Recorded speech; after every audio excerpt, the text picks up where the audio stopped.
మీరు చూస్తున్న దేశం కోసం మన రైతు. అయితే ఈరోజు మనం వచ్చేసి గుడితండ గ్రామ పంచాయతీ మాడుగుల మండలం రంగారెడ్డి డిస్ట్రిక్ట్ రావడం జరిగింది. చూడండి మన దగ్గర ఉన్నటువంటి చాలా ఇంట్రెస్ట్, అంటే ఆవులు అంటే చాలా ప్రేమ.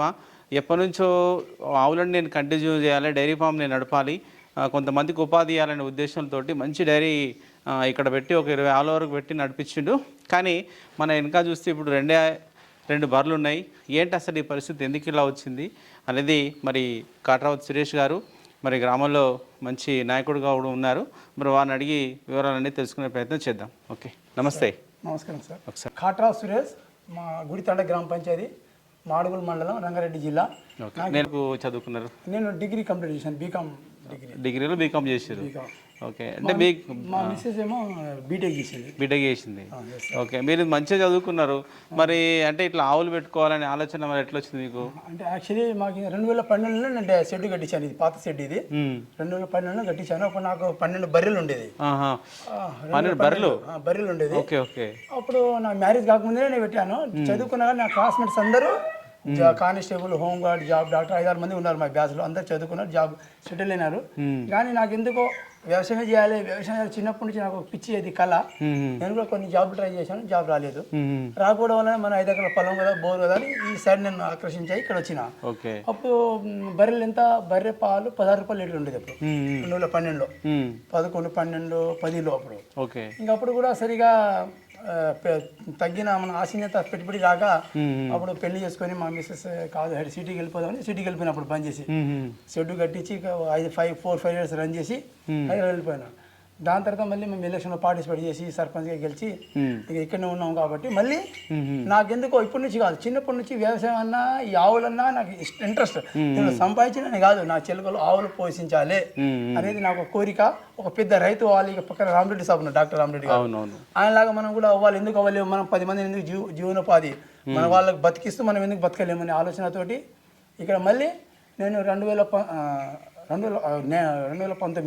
మళ్ళీ 2019లో మళ్ళీ రిటర్న్ వచ్చి మళ్ళీ 26 ఆవులు ఇచ్చాను. 26 ఆవులు నాకు. అంటే ఒకేసారి తీసుకొచ్చినా కాదు, నేను 10 లక్షల లోన్ తీసుకున్నా.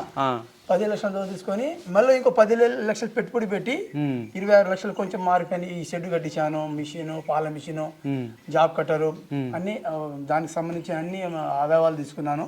మెటీరియల్స్, పనిముట్లు తీసుకొని నడిపిస్తున్నాను. కానీ దీనికి నేను ముఖ్యంగా నేనని కాదు, దీనిలో వచ్చి చాలా మంది యువత కరోనా తర్వాత వచ్చి చాలా మంది నష్టపోయినారు. దీనికి రీజన్ ఏంటంటే దీనికి సరైన గైడ్ లేదు ఇక్కడ. ఇప్పుడు మన పాల్లో ఇక్కడ మన హైదరాబాద్లో తీసుకుంటే 80 రూపాయలు 90 రూపాయలు పాలు ఉంది. ఇక్కడ 28 నుంచి 28, 29, 30 కంటే పాలు రేటు తగ్గదు. దీనికి పాలకు అనేది దీనికి ఒక యూనిటీ లేదు, ఒక ప్రత్యేక శాఖ లేదు, ప్రత్యేక పట్టించుకునే ఆఫీసర్ లేడు. అసలు దీని గురించి మనం ఇక్కడ పాలు అమ్మడమే అంతే తప్ప. కానీ ఎవరు పాలు రేటు వేస్తున్నారు, ఎవరు తగ్గిస్తున్నారు, ఎక్కడ తగ్గుతుంది, దేని ఉత్పత్తి ఎక్కడ తగ్గింది, దానికి ఎవరు తగ్గిస్తున్నారు, దాని గురించి పట్టించుకునే నాదులు లేరు. ఈ విధంగా మంచిగా మన చిలకలు మన ఉపాధి, మన సొంత పని మన చిలక మనం చేసుకున్నాం. కానీ చాలా మంది జాబ్ రాక అట్లా ఉన్నారు. కానీ మళ్ళీ వచ్చి నష్టపోయిన చాలా మంది ఉన్నారు. దీనిలో నష్టమే కానీ లాభం మాత్రం 1% లేదు. ఎందుకంటే దాన వాళ్ళు ఇస్తున్నారు కాబట్టి అటు నుంచి వస్తుంది కాబట్టి 1700 నుంచి 2000 రేట్ ఉంటుంది. పాలు పోతుంది కాబట్టి దీనికి పట్టించుకుని లేరు. 1700 నుంచి 2000 దానం ఉంటే 30 రూపాయలు పాలు. ఇప్పుడు ఆవులు తీసుకొస్తాం 1,20,000 నుంచి 1,50,000 ఆవులు పెడతాం మనం. ఆవులు ఎన్ని రోజులు ఇస్తాయి? 3 నెలలు ఇస్తాయి దానికి పాలు. 3 నెలల తర్వాత 3 నెలలు ఎన్ని ఇస్తాయి? 8 నుంచి 10 లీటర్ వస్తుంది. మళ్ళీ 3-4 నెలలు దాటిన కానీ 4 లీటర్ వస్తుంది. 4-8 లీటర్ వస్తుంది. 8 లీటర్లో ఒక ఆవు వచ్చేసి రోజు 10 కేజీ దాన పెట్టాలి. 10 కేజీ దానలు మన గడ్డి, వరి గడ్డి, పచ్చి గడ్డి పెట్టేసి దానికి సరిపోతుంది.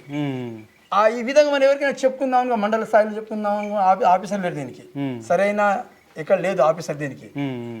పై స్థాయి పోదా అంటే ఎవరు పట్టించుకోరు దీనికి. ఇక మండలం మొత్తం నేను చాలా ట్రై చేసిన. ఈ మండలం మొత్తానికి ఒక యూనిట్ చేసి, ఒక టీం చేసి, ఒక గ్రూప్ చేసి దీనికి ముందుకు తీసుకెళ్దాం, దానికి మన నుంచి స్టార్ట్ అవుదాం అనుకున్నాం. కానీ మన వల్ల సాధ్యం కాలేదు. ఇంకా అది రాజకీయ నాయకులు సపోర్ట్ చేయక, ప్రభుత్వం సహకరించక, ఇంకా నేను ఇంకా ఫిజికల్గా ప్రిపేర్ అయ్యి ఇంకా తీయాలి. మనకు దీనికి లాభం లేనప్పుడు మనం ఎందుకు నష్టపోవాలి, ఎందుకు మన బాడీకి మనకు రెస్ట్ లేకుండా అని నేను 24 ఆవులు జస్ట్ 1 మంత్ 2 మంత్ అయితే తీసేసిన. దీనికి లాభం ఏమాత్రం లేదు. నేను చాలా మందికి చెప్తున్నా, యూట్యూబ్లో కానీ లేకుంటే బయట వాడు చెప్పిండు వీడు చెప్పిన అని మీరు తొందరపడి ఇక్కడ వచ్చి 10-15 లక్షలు పెట్టి నష్టపోకండి. ఇప్పుడు మా గ్రామ పంచాయతీలో దాదాపు 25 డైరీలు ఉన్నాయి. దాంట్లో 14-15 డైరీలు తీసి హైదరాబాద్ వెళ్ళిపోయినారు. ఇప్పుడు చాలా మంది లోన్ తీసుకున్నారు, వాళ్ళ సబ్సిడీ కూడా రాలేదు. బ్యాంక్ లోన్ తీసుకున్న పొలాలు అమ్మి కట్టేసినారు వాళ్ళు. ఆ బ్యాంకుల్లో రోజు రికవరీ వచ్చి పోలీసులు తీసుకొచ్చి టార్చర్ తట్టుకోలేక వాళ్ళు మొత్తం ఆవులు మొత్తం అమ్మేసి బ్యాంకులకు అమ్మేసి, కొంతమంది భూమిలో ల్యాండ్ అమ్మి బ్యాంకులు కట్టినారు. దాదాపు నేను పేరు అయితే చెప్పగలుగుతారు, 10-15 మంది అమ్మేసి హైదరాబాద్ వెళ్ళిపోయినారు. కానీ దీనికి పట్టించుకుని నాదులు లేరన్న. ఫస్ట్ పాలు అంటే మనము పాలు ఎంత స్పష్టంగా ఎంత స్వచ్ఛందంగా అద్భుతంగా చూస్తామో దాని సెకండ్ అంత కష్టం ఉంటుంది. ఈ భూమి మీద అత్యంత ఎక్కువ కష్టం ఉన్న వర్క్ ఏంటంటే డైరీలోనే ఉంటుంది. అవును. కానీ దానికి సరైన ఉత్పత్తి లేదు, ప్రోత్సాహం లేదు ప్రభుత్వం నుంచి, ఏ మాత్రం లేదు. కాబట్టి ఈ రాను నేను అనుకుంటున్నా ఒక 4-5 years కన్నా ఇప్పుడు మన ఇండియానే మన పాల ఉత్పత్తిలో మన నెంబర్ 1 2 ఉన్నాం అనుకున్నాం. కానీ ఒక 4-5 years తర్వాత మన పాల ఉత్పత్తులు చాలా మన వెనుకబడిపోతాం చూస్తున్నాం. నేను ఇది మాత్రం గ్యారంటీగా అంటాను. ఏంటంటే నేను చూస్తున్నా ఎక్కడ చూసినా డైరీ తీసినా ఇదే మాట అంటున్నారు. మళ్ళీ తర్వాత ఎట్లా ఉంటుందో మనకు తెలియదు. నేను మాత్రం నష్టపోయి దాదాపు 10-15 లక్షలు నష్టపోయిన దీంట్లో ఇంకా నా మనసు ఒప్పుంటలేదు. ఊళ్ళో ఉంటున్నా కాబట్టి నా డైరీ అంత పెద్ద డైరీ ఖాళీ ఉండకూడదు. పాలు అనేది ఇష్టం, ఆవులు అనేది మనకి పెంచడం చాలా ఇష్టం కాబట్టి 2 బర్రెలు తీసుకున్నా. 1,30,000-1,40,000 పెట్టి 2 బర్రెలు తీసుకొని ఇక ఒక జీతగాడు ఉన్నాడు. ఇంతకుముందు అయితే 4 ఉన్నారు నా జీతగాళ్ళు. ఒక జత పెట్టుకొని మెయింటైన్ చేస్తున్నాం. ఇంకా వరి వేరే పంటలు వేసుకొని జీవనోపాధి కోసం ఊర్లోనే 2 బర్రెలు తీసుకొని మెయింటైన్ చేస్తున్నాం సార్. అయితే మీరు ఒక 20 పైన ఆవులు తీసుకున్నారు. 26 ఒకేసారి తీసుకొచ్చారు. 26 కాదు, ఫస్ట్ 10 లక్షల లోన్ తీసుకున్నప్పుడేమో నేను 7 ఆవులు తీసుకున్నా.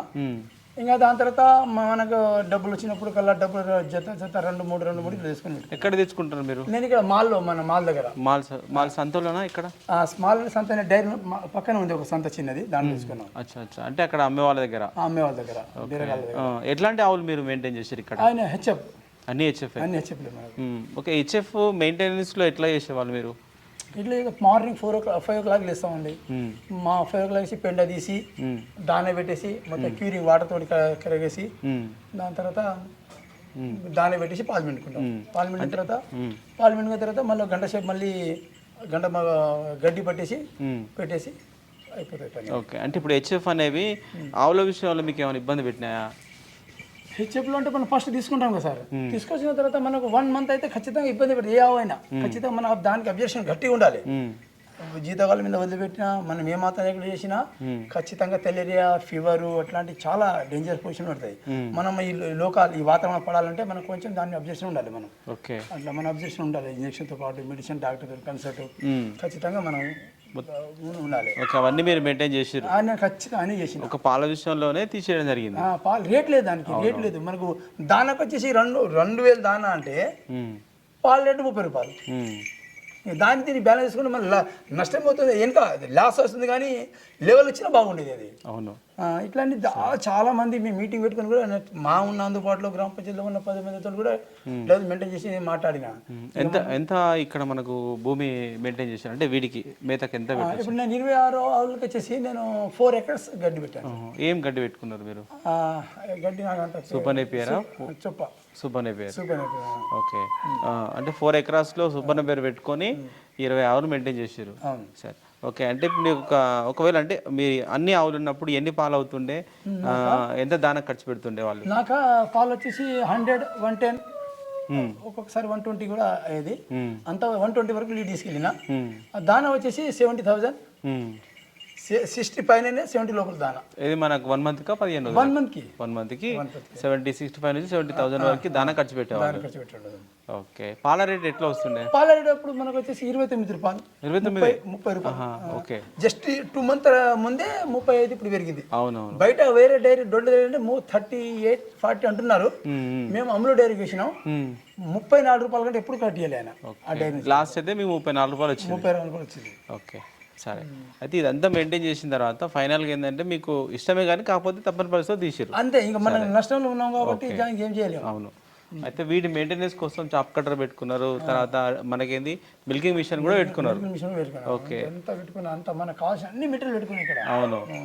అంటే ఇవి ఎక్కడి నుంచి తెచ్చుకున్నారు మళ్ళీ మిల్కింగ్ మిషన్? నేను ఇక అమ్మన్ వాళ్ళు వచ్చి మన అగ్రిగోల్డ్ వాళ్ళు ఉంటారు ఆఫీసు, అక్కడ తీసుకున్నాను. దానికి ఎంత ఖర్చు పెట్టచ్చు? ఈ మిషన్ వచ్చేసి 55,000 మిల్కింగ్ మిషన్. మన జాబ్ కట్టర్ వచ్చేసి 40,000. ఓకే సరే. అయితే ఫైనల్గా అయితే ఒక 2 గేదెలు ఉన్నాయి కదా, ఇది ఏ జాతి మనకి? ఇది ముర్రా. ముర్రా కంప్లీట్ మనకు ప్యూర్ ముర్రా అంటే హర్యానా. హర్యానా. ఎక్కడ తీసుకున్నారు? ఇక ఇది కూడా మాల్ తీసుకున్నా సార్. మాల్లో ఉంటాయి ఇట్లాంటివి? ఉన్నాయి సార్. Okay okay. ఎన్ని తెలబడి ఉంటాయి ఇవి? ఇప్పుడు సెకండ్ అయితేనే. 2 సెకండ్ అయితేనే. ఇప్పుడు ప్రస్తుతం మీ దగ్గర దూడలు ఉన్నాయి ఇవి? ఉన్నాయి సార్. ఓకే, దూడ ఉంది. ఎన్ని పాలు ఇస్తున్నాయి ఇప్పుడు? ఇప్పుడు వచ్చేసి మనం 5 లీటర్స్ ఇస్తున్నాయి సార్. మన ఆవుల బర్రెల మీద కొంచెం పాలు తక్కువ ఇస్తుంది, రేట్ ఎక్కువ ఉంటుంది కొంచెం. అవును. అంటే పూటకు 5 ఇస్తాయా? 5 ఇస్తున్నాయి. అంటే ఒకటి రోజుకి 10 లీటర్లు ఇస్తాయి. నేను మీ యూట్యూబ్ ఛానల్ నుంచి ఒక్కటి చెప్పదలుచుకున్నా, మీరు కూడా కొంచెం ఎక్కువ ముందుకు తీసుకెళ్ళండి. ఇది నేనని కాదు, ఇలాంటి చాలా మంది రైతులు ఉన్నారు, ఇట్లా చాలా తక్కువ మందికి అవకాశం వస్తుంది. కాబట్టి మీ నుంచి ఇప్పుడు ఈ పాల రేట్ అనేది ఎందుకు తగ్గుతుంది, దీనికి రేట్ ఎవరు నిర్ధారిస్తున్నారు, రేట్ అనేది ఎక్కడ డిసైడ్ అవుతుంది, ఎక్కడ తగ్గుతుంది, దీనికి అన్ని శాఖలాగా ఒక మన రాష్ట్రంలో కానీ దేశంలో కానీ ప్రతిదానికి ఒక రేట్ కట్టేలోకి ఉంటారు కదా. అవును, మినిమం రేట్ ఉంటుంది. మినిమం రేట్ అనే ఉంటుంది.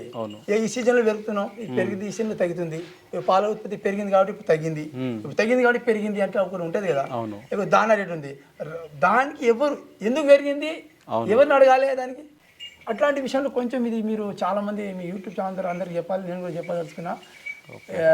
దీంట్లో అసలు పాలలో ఎంతోమంది చదువుకొని చాలామంది వచ్చారు దీంట్లో బిజినెస్ చేద్దామని, కానీ దీంట్లో చాలామంది నష్టపోయినారు. నా వరకు అయితే చాలామంది నష్టపోయి రిటర్న్ హైదరాబాద్ మళ్ళీ ఏదో వాచ్మెన్, ఆటో డ్రైవరో చిన్న ఉద్యోగం చేయని వెళ్ళిపోయినారు.